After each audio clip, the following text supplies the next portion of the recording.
لا يوجد كبير عند الجزائر. هذه العبارة التي تداولها ورددها ناشطون على مواقع التواصل الاجتماعي بعد الرد القوي والصريح لمندوب الجزائر داخل مجلس الأمن على الوفد الروسي بعد تلميحات ضمنية خطيرة أردفها في كلمته بخصوص الملاكمة الجزائرية إيمان خليف التي تحولت إلى قضية سياسية تستخدمها القوى الغربية في أجنداتها المشبوهة، وبعدما حاول استغلالها الوفد الروسي في صراعه السياسي يخدم أجندة غربية معينة، غير أن مندوب الجزائر طلب الكلمة مجددا ليرد بقوة على ممثل روسيا ويضع النقاط على الحروف، وهي الخرجة التي تبرهن مجددا بأن قضية الكرامة عند الجزائري خط أحمر حتى لو كان ذلك مع أقرب حلفائه.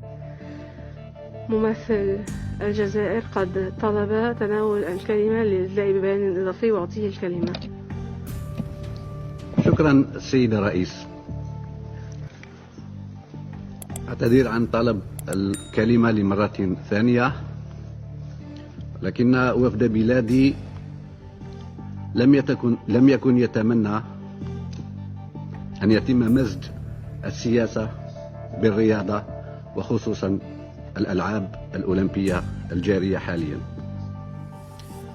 استمعنا إلى إشارة ضمنية لكنها كانت موجهة بوضوح إلى رياضية بطلة من بلادي.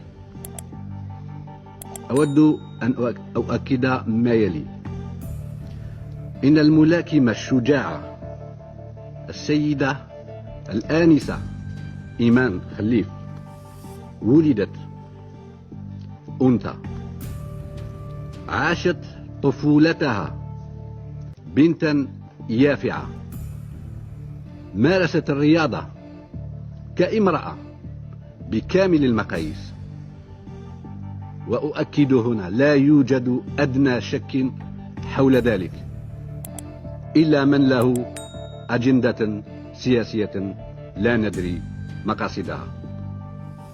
في الأخير أكتفي بإحالة الجميع إلى اللجنة الأولمبية الدولية نفسها، والتي بكامل الوضوح وبشهادتها التي تقسم ظهر كل مشكك في بطلتنا الشجاعة الأبية، حفيدة النساء الجزائريات الحرائر لبلدي.